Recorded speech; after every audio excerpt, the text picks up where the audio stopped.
Hey, Lucas! The duty officer waved to Captain Thompson. Some girl is calling, says she's hungry. Can you take care of it? What girl? Where's she calling from? Lucas wondered. I don't know, the duty officer shrugged. Little girl, about 6, I guess, maybe older. She's crying. At first I thought it was a prank. I got mad, but she keeps on crying. Well, trace the call. Try to identify where the call came from. Can you do that? Okay, I'll try to figure it out. Thompson turned to leave, but the phone rang again. The duty officer answered and immediately handed the phone to Lucas. Here, talk to her. It's her again. Lucas walked over and he instantly heard the child's sobs. Don't cry, dear. He spoke in a calm, soft tone. Please, tell us what happened to you. Then we will surely help you. My name is Lucas. What's yours? Molly. Nice to meet you, Molly. Where are your parents? Dad passed away and Mom's asleep all the time. She doesn't move and she doesn't answer me. I'm scared, that's why I'm crying. And I'm also hungry, but there's no food at home. It smells really bad here.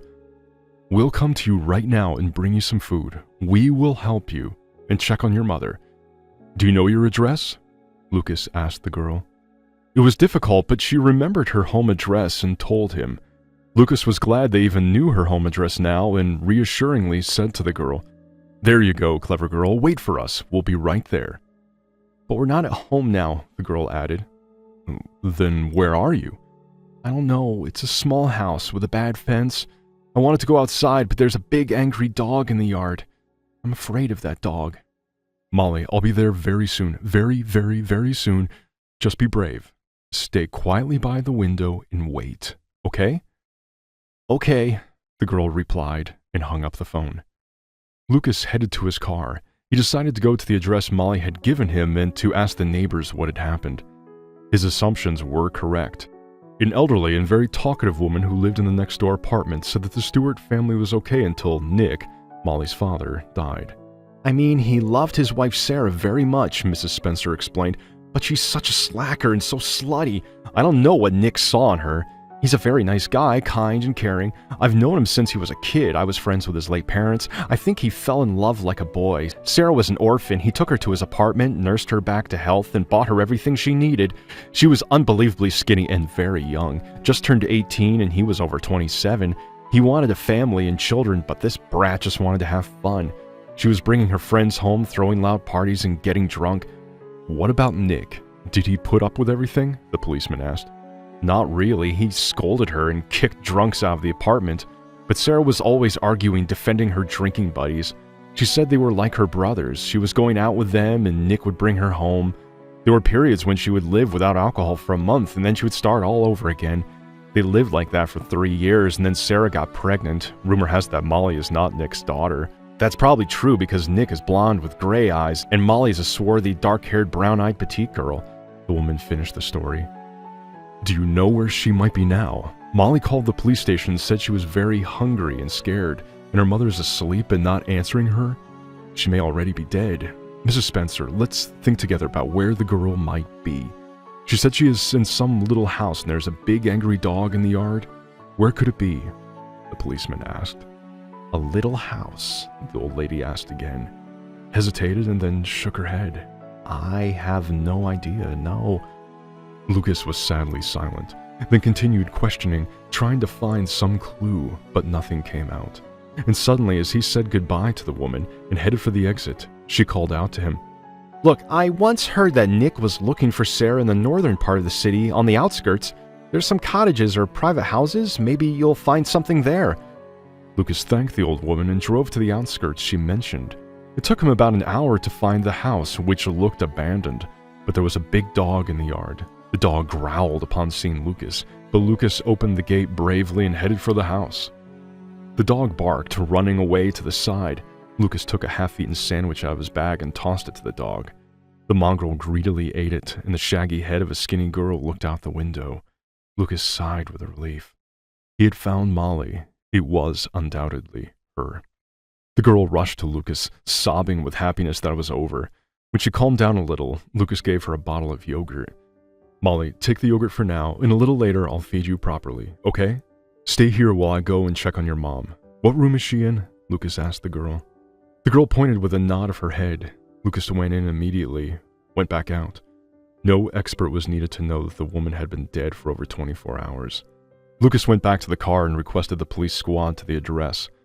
It was already dark when Lucas came home and rang the doorbell. His wife, Rose, opened the door and immediately stepped back in surprise. Her husband was holding a sleeping little girl in his arms. Her head was trustfully resting in his shoulder, and she was asleep, feeling safe and protected. A ginger dog was sitting at Lucas's feet, looking at the woman with sad eyes. "Who is that, Lucas? And whose dog is it?" she asked her husband as she let him into the apartment and helped him put the child down on the couch. "Oh, Rose, there has been so much going on today. Let Molly sleep while you and I go into the kitchen, and I'll tell you about everything. And feed the dog, please," the man said in a whisper. "Lucas, it's hard to get bored with you," Rose spluttered and called out to the dog, who remained sitting in the hallway. Sitting at the table, Rose listened to Lucas's story and shook her head. "My God, fate is so unfair to people. Poor little girl. She's been through so much. So her mother died?" "Yes, she's probably got alcohol poisoning. The owner of that house is in jail. I have no idea how they got there. They probably met a long time ago and she had the keys, but unfortunately they will send the child to an orphanage. I feel so sorry for her. You have no idea." "Well, why not? I know exactly what you feel. You know everything." Yes, Lucas knew everything himself. He'd met Rose when their police squad had been called to the dormitory where the fight had taken place, the two guys doggedly demanding Rose's attention. And even though she didn't want to talk to any of them, they decided for her. A police squad arrived and detained the participants involved in the fight, while Lucas questioned the witnesses and Rose. When he figured it all out and headed for the car, she followed him. "Where are you going? You're not detained," Lucas wondered. "I'm coming with you. I'm afraid to stay here," said a frightened Rose.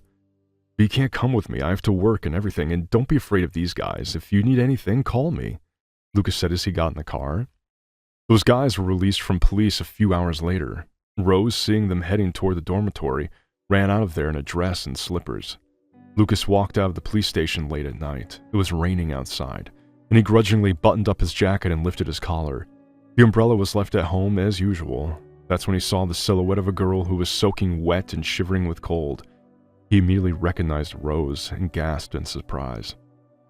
"Is something wrong? Why did you come out here? And why are you dressed like that? It's raining."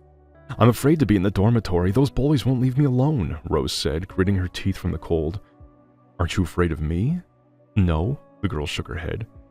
"Well, then let's go to my place. At least you can cook dinner." "Can you cook something?" asked Lucas. "Sure," the girl smiled. On the way home, she told him she was raised in an orphanage and left it only a month ago. She enrolled in a culinary college and moved into a dormitory. At first, everything was fine, but then those two guys started hitting on her. "Okay, you can stay at my place for the night, and then we'll figure out what to do next," Lucas said. Well, he couldn't leave the girl in trouble. She lived in Lucas's apartment for almost 2 months because she didn't want to go back to the dormitory, and then Lucas couldn't resist anymore, and one night he took Rose's hand and looked into her eyes. She didn't push him away, and she wasn't scared. She just smiled shyly and said that she had never loved anyone before, and he would be the only one she would give her love to. And so it was. The entire police department celebrated the wedding at the time. Lucas knew how lucky he was when he met his wife. She always supported her husband in everything and was faithful. Lucas knew it would always be like this, so now he took his wife by the hand and asked, looking into her eyes, "Well, what do you think? Can we adopt a 5th child?" "And 1 dog," Rose laughed, and immediately covered her mouth with her palm because she was afraid of waking the sleeping children.